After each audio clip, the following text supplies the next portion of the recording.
Imagine on a quiet savannah night, long before words were written, before cities, before even language as we know it today.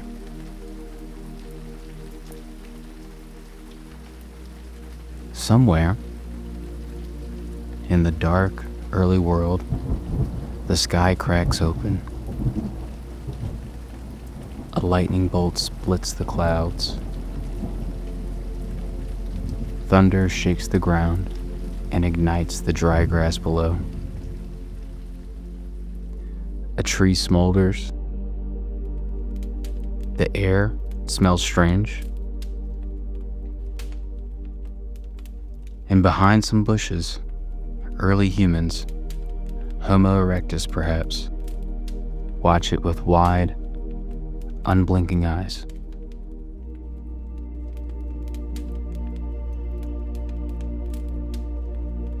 It's bright. It's alive. It dances. Maybe, at first, they ran from it. Fire was terrifying, loud, hot, unpredictable. But maybe, after the storm passed, one of them walked closer. Just close enough to feel the warmth. On this video, we go through the journey of how fire revolutionized the world as we know it today. Codex Entry retrieved. What is fire really? Fire isn't a thing, it's a process. It's the visible result of a chemical reaction known as combustion, where fuel reacts rapidly with an oxidizer, typically oxygen, releasing heat, light, and various reaction products. This reaction is exothermic, meaning it emits more energy than it consumes, sustaining itself as long as the fuel and oxygen are available.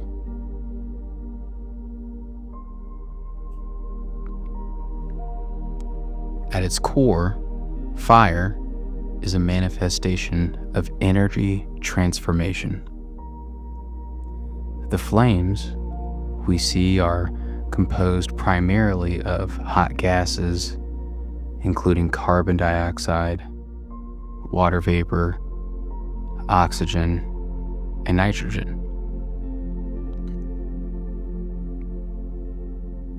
In very hot fires, these gases can become ionized, forming plasma, a state of matter where electrons are stripped from atoms, creating a soup of charged particles.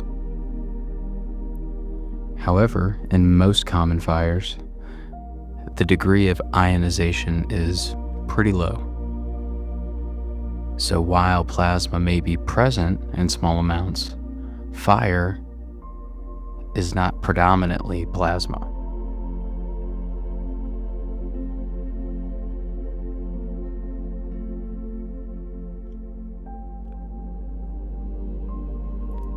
Understanding fire as a process rather than a substance helps demystify its nature. It's not a solid, it's not a liquid or gas, but a dynamic event. A series of reactions that release energy, producing the heat and light we associate with flames. This perspective underscores the importance of the conditions necessary for combustion. The presence of fuel, an oxidizer, and sufficient heat to initiate and sustain the reaction. And I realized that fire's nature, being a process rather than a tangible substance, adds to its mystique, for lack of a better term. But it's fascinating how something so important to human development is, in essence, a fleeting event, a continuous transformation that ceases when conditions are no longer met. The first encounter, before we knew what it was, I mean, you can imagine waking up and seeing 15-foot flames and not knowing what it is. It's just crazy to even think about. They say early humans likely encountered fire from lightning strikes, volcanoes, and wildfires, which is most likely true. Fire has played a very important role throughout all of human history. And the discovery of fire, or more precisely, the controlled use of fire, was one of mankind's first great innovations. Fire allowed us to produce light and heat to cook plants and animals, to clear forest for planting, to heat treat stones for making stone tools, to keep predator animals away, and to burn clay for ceramic objects.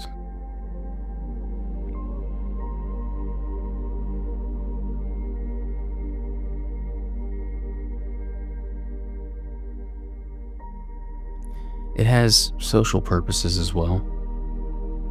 Fires serve as gathering places, as beacons for those away at camp, and as spaces for special activities.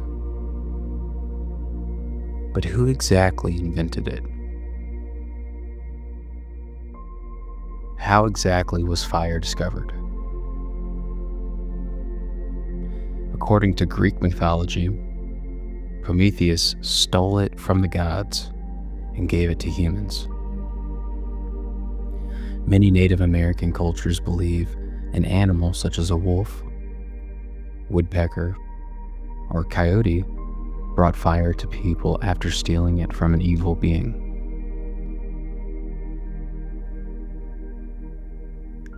Legends from the Caroline Islands and the Pacific say a young boy, Olovat, gave fire to humans by letting a bird fly from heaven with fire in its beak. There are even different scientific theories about when humans first controlled fire. The human control of fire likely required a cognitive ability to conceptualize the idea of fire.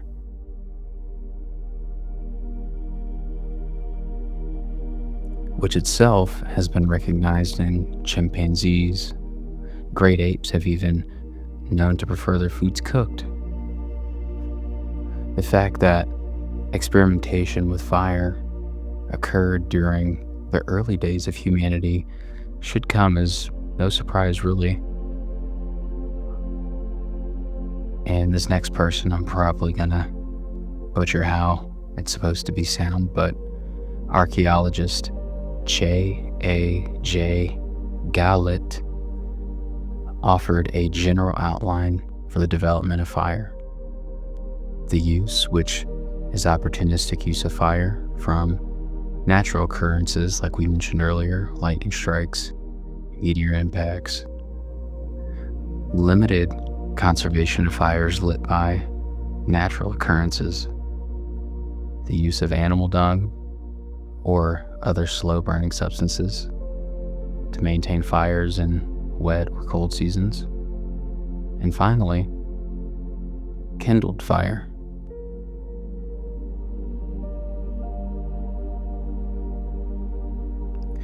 And That part's interesting too, to me at least, because of how things are passed down.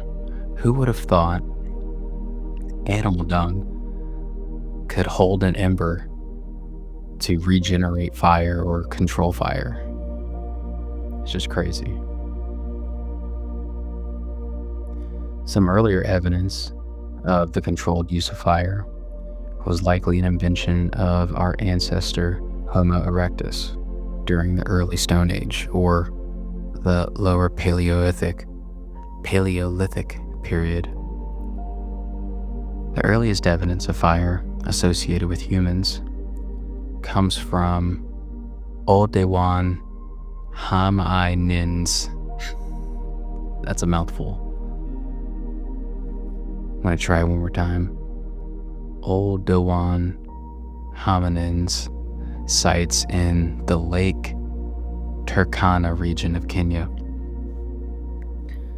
The site of Kubifora contained oxidized patches of earth to a depth of several centimeters, which some scholars interpret as evidence of fire control.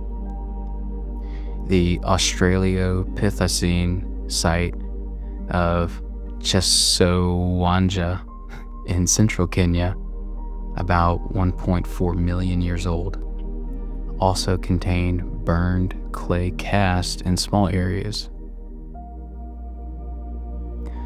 Other lower Paleolithic sites in Africa that contain possible evidence of fire include Gadeb in Ethiopia, which includes burned rock, the Swartkrans with burned bones, the Wonderwork Cave, burned ash and burned bone fragments. Both are in South Africa.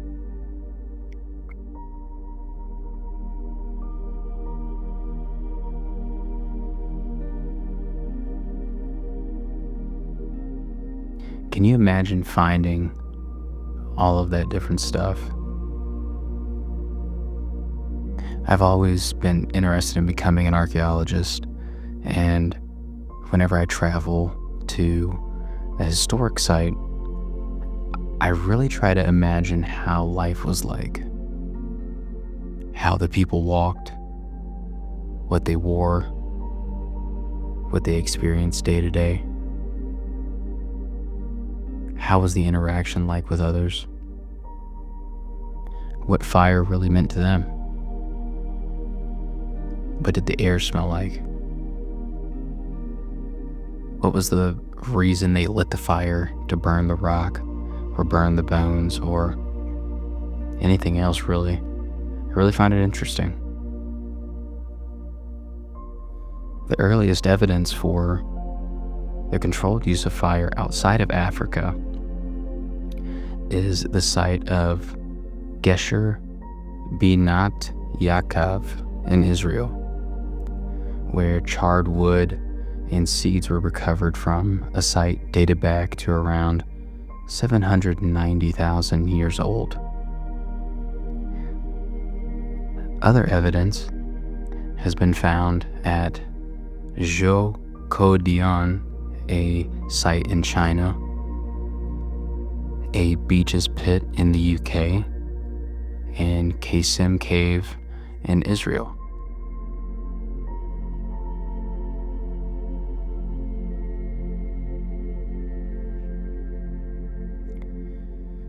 Archaeologists also examined the available data for European sites and concluded that habitual use of fire wasn't part of the suite of human behaviors until about 300,000 years ago to about 400,000 years ago. And they believe that the earlier sites are representative of the opportunistic use of natural fires.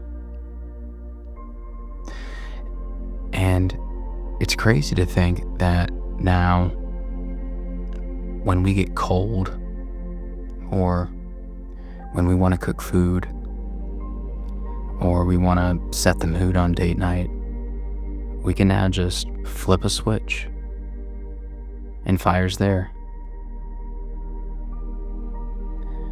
Can you imagine what it was like when you could only have fire when a lightning strike appeared? Or after a volcano erupted, or some other natural event? It really makes you feel grateful for being in this time of history when all we need to do is essentially flip a switch.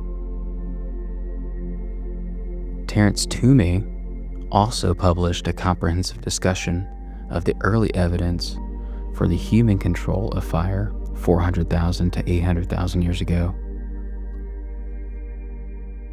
Toomey believes that there is no direct evidence for domestic fires between 400,000 and 700,000 years ago, but he believes that other indirect evidence supports the notion of the controlled use of fire.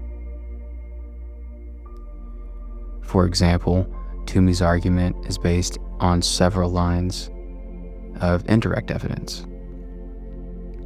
First, he cites the metabolic demands of relatively big-brained Middle Pleistocene hunter-gatherers and suggests that brain evolution required cooked food. Further, he argues that our distinctive sleep patterns, staying up after dark, for example, are deeply rooted, and that hominins began staying in seasonally or even permanently cool places by 800,000 years ago. That's just crazy. All of this, says Toomey, he implies effective control of fire. Golet and Richard Wrangham argue that another piece of indirect evidence for the early use of fire is that our ancestors, Homo erectus, evolved smaller mouths, teeth, and digestive systems. In striking contrast to earlier hominins, the benefits of having a smaller gut could not be realized until high-quality foods were available all year long. The adoption of cooking, though, which softens food and makes it easier to digest, could have led to these changes.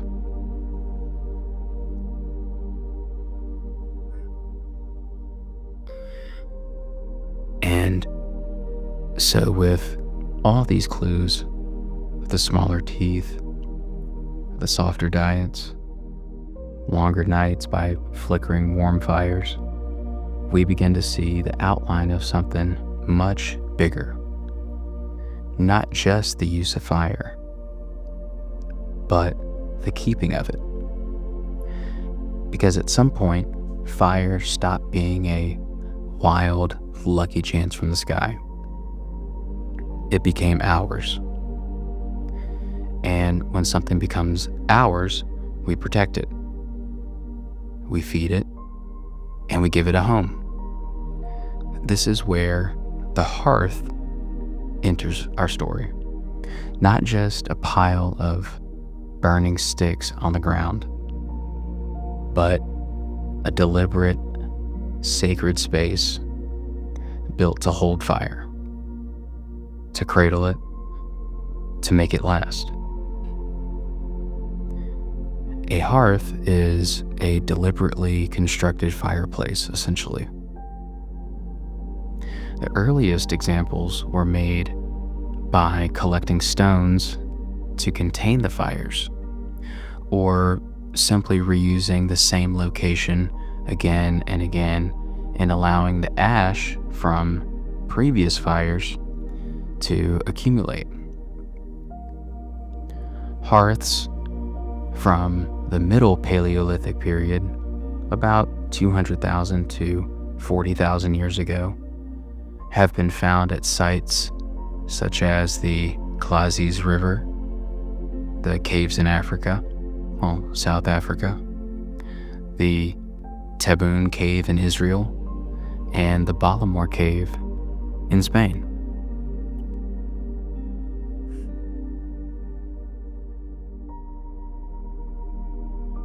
Earth ovens, on the other hand, and hearths with banked and sometimes domed structures built of clay.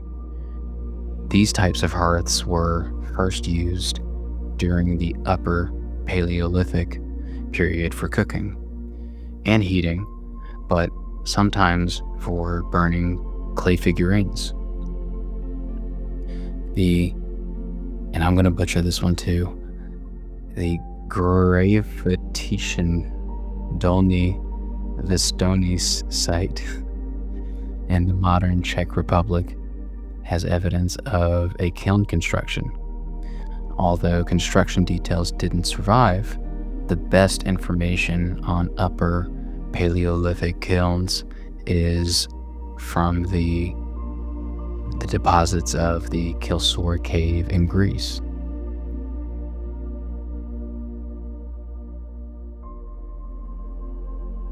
And once early humans built a home for fire, they needed something to feed it. Because a hearth, however carefully shaped from stone or clay, was only as powerful as what you burned inside of it. What started as simple flickers and ash-lined pits grew to something more intentional, more selective. The fire was no longer just a reaction to lightning or lava. It became a tool, a companion, a ritual.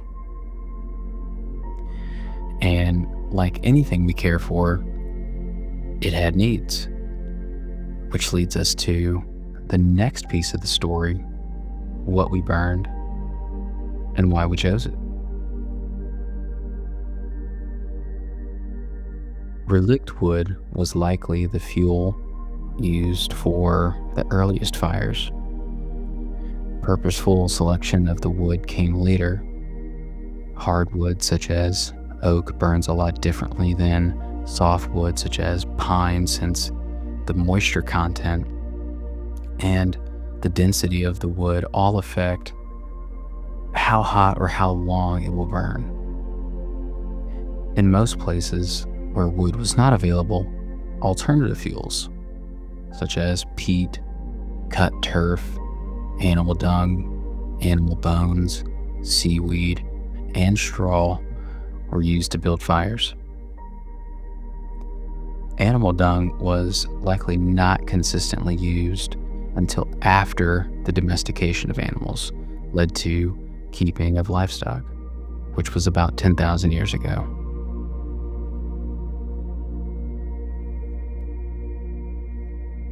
Imagine what that must have been like. Not just to see fire, but to realize it could move with you, that you could carry it, but also that it could die. That's something so powerful, so loud, so bright, so alive, needed you to keep it alive. Maybe it was a glowing branch trembling in someone's hand. Maybe it was a smoldering coal burned, buried in ash.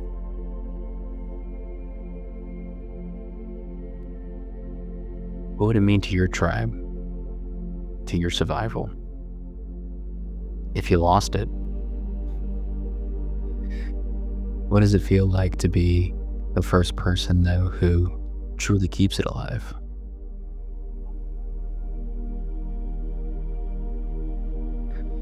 However, at some point, we didn't just wait for the fire to come to us. We started carrying it. Not creating it, not yet, but preserving it, moving with it, protecting it. That ember was life. It had to be kept alive, fed, watched, guarded like a child. Because if you lost it, if it went out, your warmth, your light, your safety, all vanished. This was before Flint, before bow drills. We were still at the mercy of chance. So imagine the responsibility it was just to even be the person who carries the ember. Which I guess if you think about it, is pretty similar to some of those movies, maybe a Disney movie, where it says you have to carry the flame. I'm assuming that's probably where it came from. But to be able to walk across plains with your tribe depending on you, to sleep near it, to fear the rain, to check it constantly in the dead of night, fire had to be kept, not just used.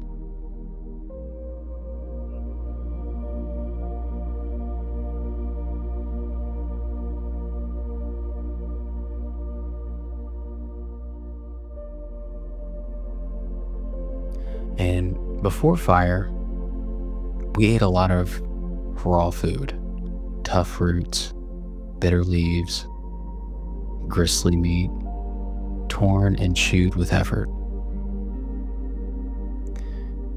But when we brought food to the flame, everything changed. Fire made food softer, safer, more flavorful. It killed parasites. It unlocked calories. It turned survival into sustenance. And the ripple effects were enormous. Cooking meant we spent less time chewing, less energy digesting. Our jaws got smaller. Our teeth changed. Our guts evolved. But our brains, they grew.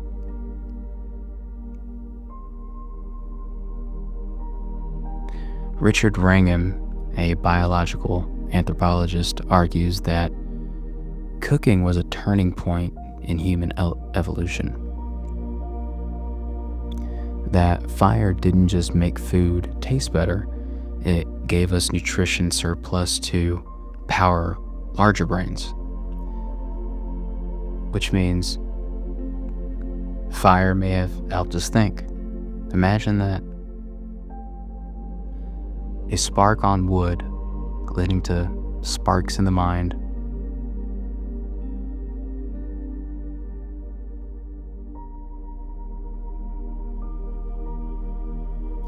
And when I cook now, which used to be a lot, now it's not, sometimes I forget what a gift it is that I can just hit a button and have warmth, flavor. But to our ancestors, that was magic. Fire didn't just feed the belly, it fed the future.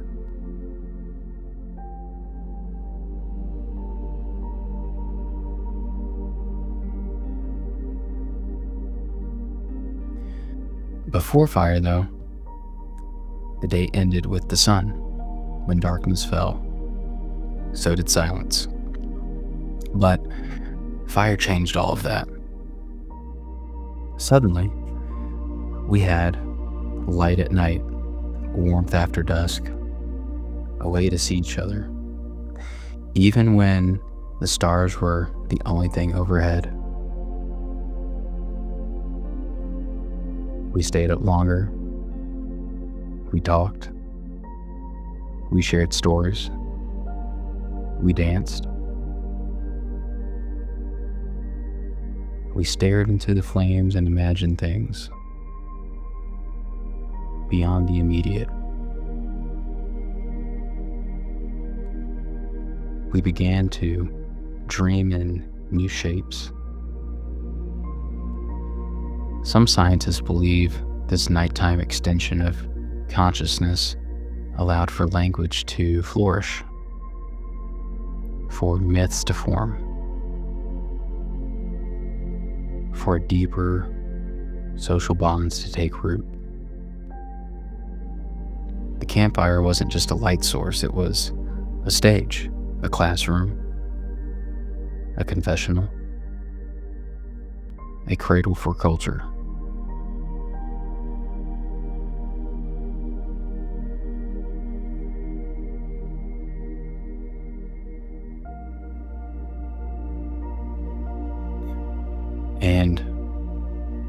think about it, I've had probably some of my best conversations around a fire. No distractions, just the glow, the flicker, a quiet pool of sitting shoulder to shoulder. It makes you listen more, say less, but mean it more too. And that's the gift of fire in the night. It made the dark ours. And fire didn't just change what we ate, it changed what we made too. At some point, someone placed a stone near the flames and noticed it cracked. Split cleaner, sharper, easier to shape. When someone placed clay by the heat and saw it harden, change color, become something new. Fire let us transform materials. It let us bake pottery, smelt metals, forge weapons, ornaments, tools, burn forest for farmland, heat treat flint to make better blades. This was the beginning of alchemy, in a way. We turned mud into bowls, ore into blades, sand into glass.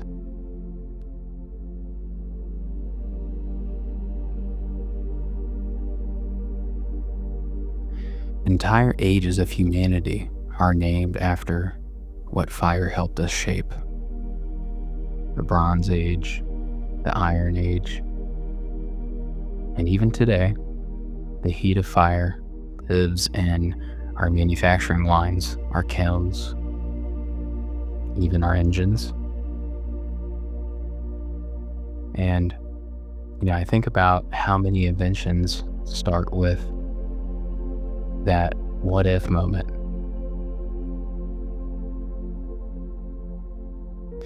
Like, what if we didn't run from the fire? What if we used it to bend the world, to make it more ours?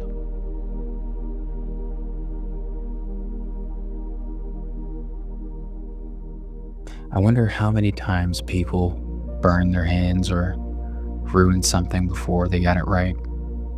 But that's what makes us human: curiosity and the courage to keep testing.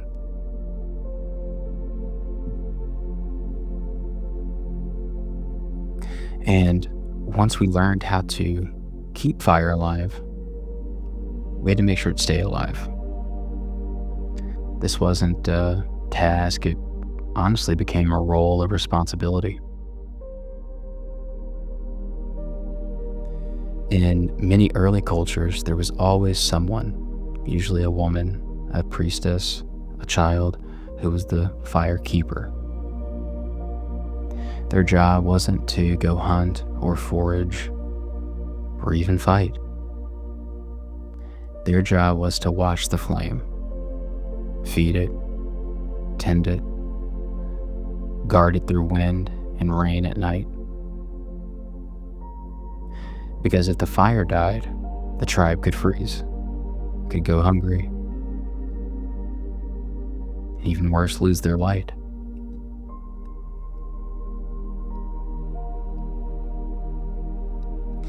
The firekeeper was more than a caretaker. They were trusted, honored, and essential. And over time, this role took on a more ritual meaning.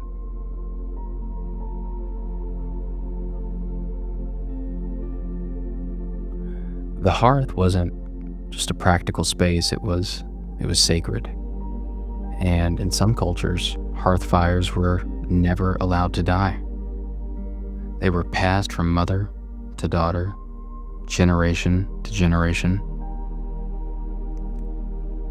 Temples kept eternal flames.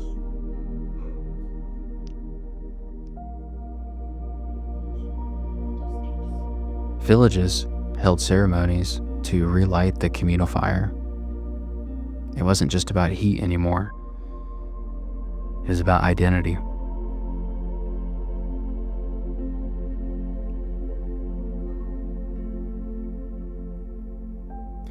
And I think about how we all have some fire we're responsible for today. A kid, a goal, a relationship, a dream. Something that depends on us to keep going. And even when it flickers or dims, we protect it. We feed it. Because deep down, we know, without that fire, something in us goes dark too.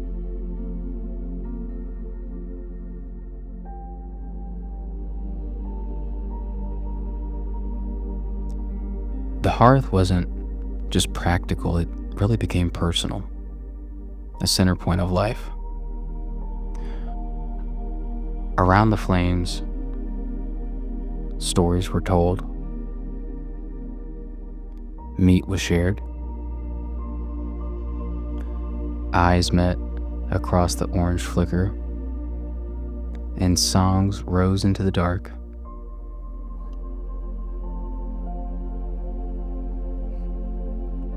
Fire gave shape to time, dividing day from night, work from rest,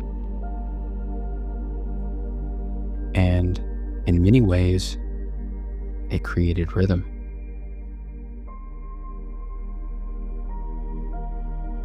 And eventually, reference.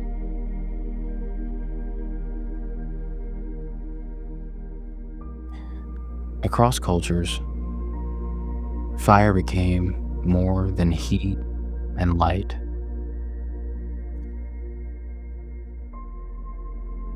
Really, it became a bridge between worlds.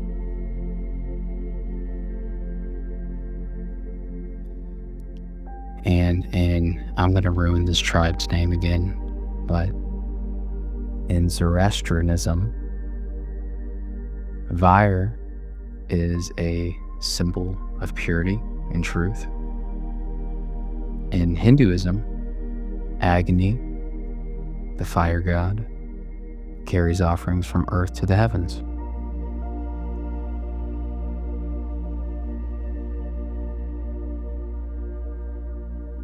In ancient Rome, the Vestal Virgins kept an eternal flame burning for the security of the state. And in Norse mythology, the world will end not in ice, but in fire. Ragnarok, consuming all in its final breath. Even today, we light candles for memory, for prayer, for ceremony. Fire comforts us, but it also reminds us of what can be lost.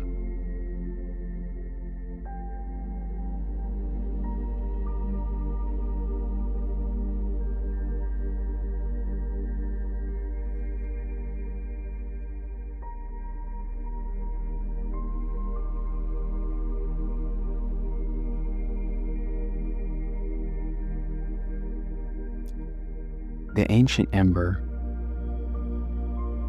hasn't gone out. It's just changed form. The campfire has become a cooktop.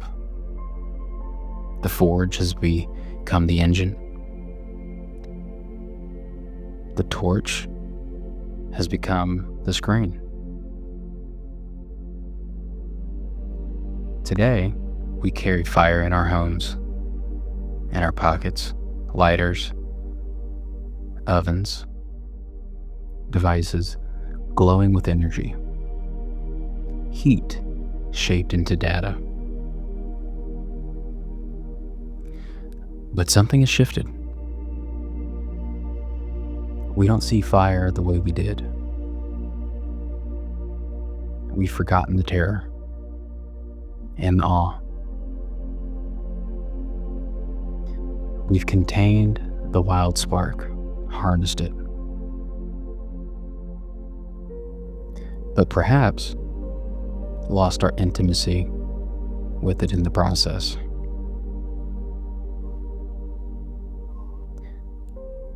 You know, what's the last time you needed fire? Not just wanted it, but needed it. Did it feel ancient? Did it feel like something old, remembered by your body? Fire was once the difference between life and death. Today, it's just a switch on the wall, a pilot light, an afterthought. But that ember still burns in our stories, in our homes, in our memory. Fire didn't just help us survive, it helped us become human. It softened our food. It extended our days. It changed our bodies, our brains, our social bonds.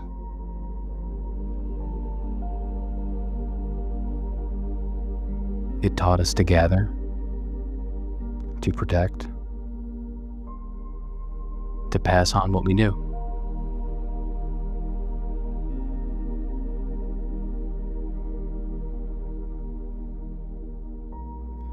Fire was our first technology, our first mystery,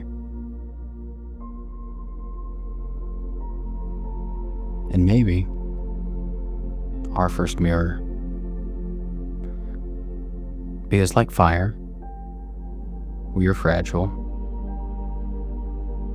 we are powerful, and we are capable of creation and destruction.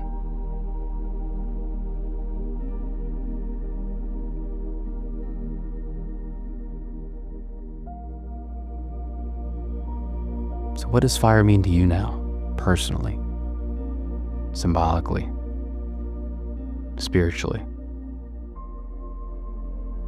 What do you think we've gained from it? And what have we lost? So the next time you light a candle, strike a match, or watch the flames rise from a hearth or a campfire, remember this: you are not just warming your hands, you are touching something ancient, something sacred, something shared across tens of thousands of years. And deep down, the fire remembers you too.